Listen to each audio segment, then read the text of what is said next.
Calcutta's streets have changed little in the decades since Mother Teresa first brought worldwide attention to them.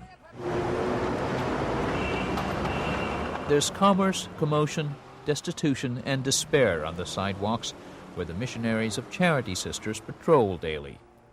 At the modest headquarters of Mother Teresa's order, life is quieter these days. The media spotlight is off. Interviews, including one we requested, are shunned. And there seems little concern over whether the organization can survive without its charismatic founder, a woman who never held a fundraiser, yet raised millions to create a 4,000-member worldwide order. Her continuing work has been enough to bring in the dollars and volunteers, according to Naveen Chawla, Mother Teresa's biographer. And the strength of Mother Teresa was that she was able to get the yous and me's all over the world by building this enormous chain which has made this work possible. Otherwise, I ask you, how can 4 sisters or 3 sisters run an AIDS home in San Francisco? How can they run a soup kitchen in London? How can they feed 700 people every evening at the Vatican? It's not possible unless people like us come forward to help, and that's what's happened everywhere. And it hasn't stopped, apparently. And that hasn't stopped. Gigantic as Mother Teresa's work is in Calcutta, hers is a relatively narrow focus, meeting the immediate, urgent needs of the poor. For Sister Cyril Mooney, attacking the root cause of poverty is just as important. She has been a fixture on Calcutta's streets for 4 decades. Like Mother Teresa, she came to be a teacher in schools run by the Loreto Order. Unlike Mother Teresa, who founded her own mission, Sister Cyril stayed with education. Mother Teresa, her work is never finished because you give a handout to someone, people will come back for another handout. So, as I say, her work is necessary in the case of starving, destitute people. Our approach is to educate the child, put the child standing on their feet, give them a good job, and then they're settled for life. The Ireland-based Loreto Order that Sister Cyril joined has been well known since British times for top-notch schools attended by children of the upper crust. So we were inside in our convent, the children came into school and we taught them, and we had the same sort of conventual life as we would have had if we had in Ireland. So I began to go outside the gates of the convent, out up along the roads and into the highways and byways, and I was appalled at the misery and the poverty that I found. So when she became school principal, Sister Cyril threw open the imposing Loreto gates to poor children, tuition-free. When I arrived here, I had these 700 well-off and 90 poor ones. So then I set about, I sort of did a sort of a computation that with this money coming in from the 700, could I increase the number of poor? And I calculated I could support 50% on the fees that were being paid at that time vis-a-vis the salaries. But of course we would not have a school with frills. We wouldn't have all those extras and swimming pool and good, that sort of stuff would be out for us. So I made that choice. Next, she broke down another social barrier, opening one of Calcutta's best school campuses to kids who are the poorest of Calcutta's poor, those who have only the street to call home.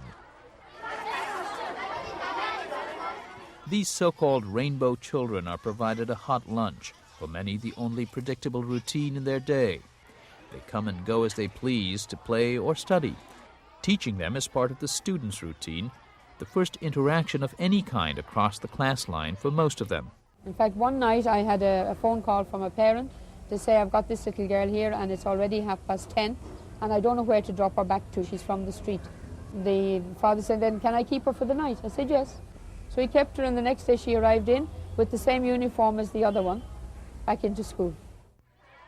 In India's caste-based sectarian society, these children aren't likely to ever marry one another. But among the well-to-do, Sister Cyril says, there's new sensitivity to the plight of poor people. Do you know their suffering? Can you let them die? For those on Calcutta's lower rungs, this boarding facility offers food, shelter, and a chance to escape often abusive childhoods. I want to show my dad that I can, without you, I can be something and show you, like how you drink every time. You drink and my daddy hits my mummy, it's me and all. I don't like. My daddy always, she tells me, you're not good in study, you don't do anything. But I will be something and I will show him that I can be. I was born in a broken family actually. My mother was a prostitute. I was taken over by the Loreto nuns, where I was there like an orphan. I stayed with them, I completed my education. My greatest desire is to work for the poor, to serve them, because I've been through so much and I really feel like doing something. After God has done so much for me, I really want to be like that. Before I came here, I was in the street. 13-year-old Mohammed Barik could well be a poster child for the Rainbow program.